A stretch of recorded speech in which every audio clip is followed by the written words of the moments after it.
And in today's video, I'm going to show you how to bring in custom materials into Fusion 360. So if you've used Fusion for a little bit of time, you probably know about the material library that's already in there. So once you finish modeling something, if you want to make a nice looking render, you want to add materials to it. Now, if you go to modify an appearance, or if you see there's A there, keyboard shortcuts, I've hit A on my keyboard. We've already got a pretty good library of materials actually. There's quite a lot of things in there. There's also things that you can download specifically within Fusion. So if you see these little arrows there, it means it's a supported material, it's in there, but you've got to download it specifically. But what you can do is bring in your own custom materials. Because it might be that within Fusion, they've not quite got the material that you want.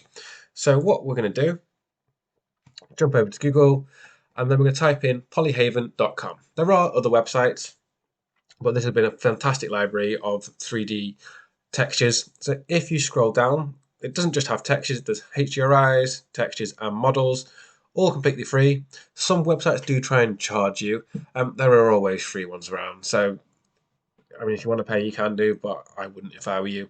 I will show you in another future video how to make your own textures from scratch as well. But for now, click on textures, and then you've got loads of different kinds of materials that you can go with. I have just taken this aerial rock swan. So I've just clicked on it. So this gives you a little sample of what it will look like. And then on the right hand side, the kind of downloads that you want. So if you click on there, typically you'll have a blend or a zip file or a GTF file. Blend files are for Blender. We're using Fusion, so Blender won't work with ours anyway. We want a zip file, and typically I just go with 4K quality. It's quite a good quality. You don't really need an 8K, but if you want to, you can download 8K. It just takes a bit longer and a bit more space. So I've already downloaded that. So it's now already in my library, in my downloads, and these are the files that come up. So we're not going to use all of them. The main ones that we're going to use are diffuse is what gives it the color. And then we have got the normal map, which basically tells it how bumpy to be. And then we've got the roughness, which tells it how shiny to be. Displacement does the same sort of thing as normal, but I'm going to use the normal instead. And we don't really use the AO one. If you're going to make your own materials in like Blender or Maya, you probably use all of them because you have to attach like nodes and it's a little bit more complex. But with Fusion, it's not really that necessary. So I've downloaded the files. So I'm going to jump into Fusion. I need to bring it in. So I'm going to modify. I'm going to go to manage materials. So what you find is I've already got my brought in materials. So if you are on physical, it will look slightly different. This is not where we want to be. Physical is where if you're doing like a cutting list and you want to calculate like properly density of a material and that sort of thing. We just want appearances for this.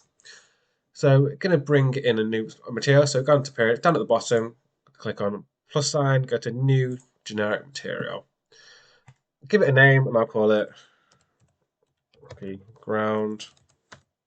Make sure you do name it. I didn't used to, and you just end up with like default material 1, 2, 3, and it's impossible to actually like remember which is which. So, image. If you just click on there, it'll let you go to download it. So I've already like linked it all up. So I've went to my downloads, and for image, I want the diffuse. And at the top here, you get like a preview of what it's going to look like. You can change that shape. So I can go to scene here, and I can make it a sphere, cube, or bars if I want to. So you can play around with all the different sort of things that you want. But for the most part, I think the normal sort of generic one is that one. So it doesn't really matter, it's just whatever you want it to look like, really. So next one, we've got the image in. Glossiness, now that's to do with actually how shiny it is, how reflective it is. First of all, it's non-metallic, which is what we want because we don't want a super shiny material anyway. But I want to bring in a map for that, so I'm going to go to image. And that's what our roughness is, because it's to do with how it will interact with light. So I'm going to click on roughness and bring that in. So that is there now. And then you've got other sections. We're not really going to play around with too many of these. The only one we're going to touch is bump map, but there are others to do with like how transparent it is, how much it lights up, the tint, that sort of thing. Depending on the material you want, depends on the sort of maps that you want to attach to them. But for this one, we just want to add our bump map. So we're going to click on the arrow to bring it down, tick on it, and then we want, as I said, you could use your displacement or your normal map. Normal maps are the better ones, really. So we're going to click on this purpley looking thing. And then at the mount here is a slide of, okay, how 3D do you want to make it look? I like to crank it up a little bit and hit apply, and you see it's now brought in rocky ground there. We can play around with this later if we want to. So I'm going to close that off, and I'm going to hit A on my keyboard. Now if you go, it doesn't appear in your normal materials library. You have to go to favorites, and you'll find here I've now got rocky ground. Bring it in, drag and drop it on there. Now we've got a little bit of editing to do because it looks a little bit off. So you see there's kind of like blurred sort of thing there. So what we're going to do is go to render, and we can sort of play around with our texture mapping. So if you go to texture map control here, what do you want to do? I want to edit this one. Okay, so at the minute it does automatic. Normally automatic does a pretty good job. Essentially this is saying how do you want the material to wrap around the object that you've got. So what we're going to do, play around, go on planar, let's pick a side. Well, that doesn't look too good. Box looks okay. Spherical, so you know I get that sort of like distorting, which we don't want. Cylindrical looks better. I actually think that the box looks probably a bit better like that. I'm going to hit OK. And jump back into my design.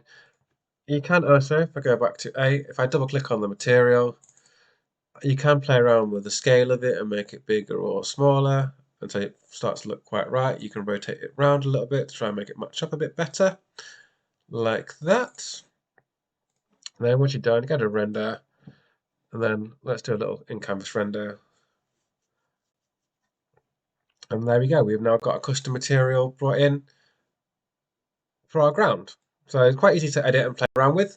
I will just show you one other one that I've already brought in just so you can see the different kinds of things you do. So I'll bring in A. So I've brought in, say, like rust metal.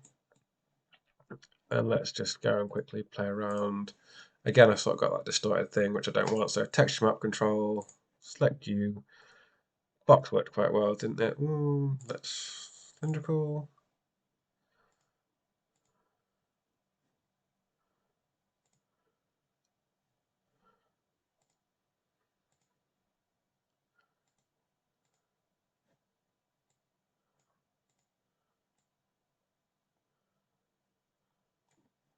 Sort of rotate it around a little bit, see how it's looking.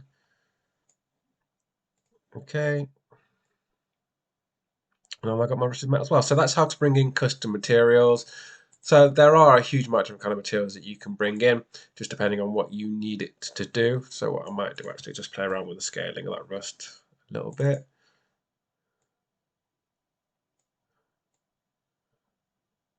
Get my rotation right. There you go. That looks a bit better.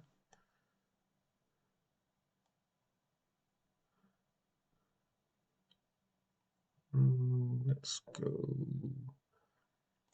around there.